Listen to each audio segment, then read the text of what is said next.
Hi, this is Robert Eckert, your board certified business litigation attorney. Today I'm going to talk to you about the three-step process to determine production of documents under the trade secret privilege.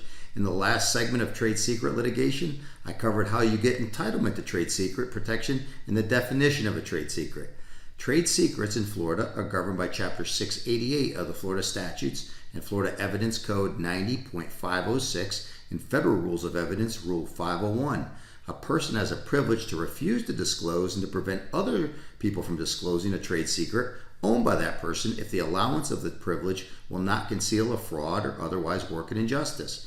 When the court directs disclosure, it shall take the protective measures that the interests of the holder of the privilege, the interests of the parties, and the furtherance of justice requires.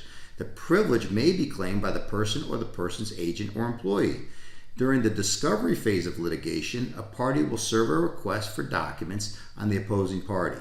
The request for documents will include numerous categories of documents. The responding party will then identify whether it will produce the documents or whether it will not, due to a privilege or another legal objection. A hearing will then need to be conducted with the court to determine the merits of the privilege or the objection. One such privilege a party may raise is that the requested documents fall within the trade secret privilege. Such documents would be itemized on a privilege log and would identify trade secret as the basis for withholding the document from production.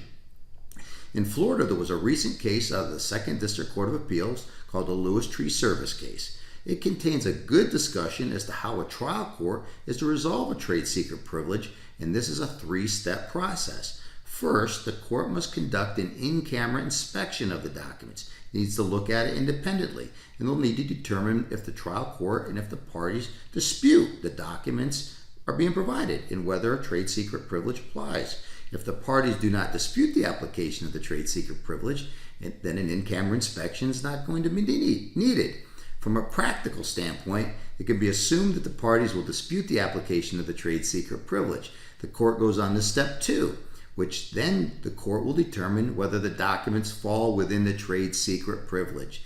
The court determines whether the party seeking production can show a reasonable necessity for the requested information, which requires the court to decide whether the need for producing the documents outweighs the interest in maintaining their confidentiality.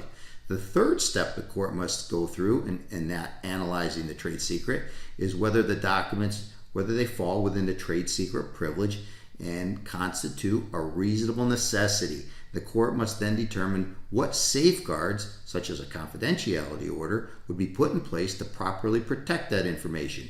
In the tree service case that I just discussed, the trial court did not engage in this three-step process, and the appellate court reversed the trial court and sent it back to the trial court to engage in that three-step process. This is a very important process that litigators must go through and ask the trial court to engage in.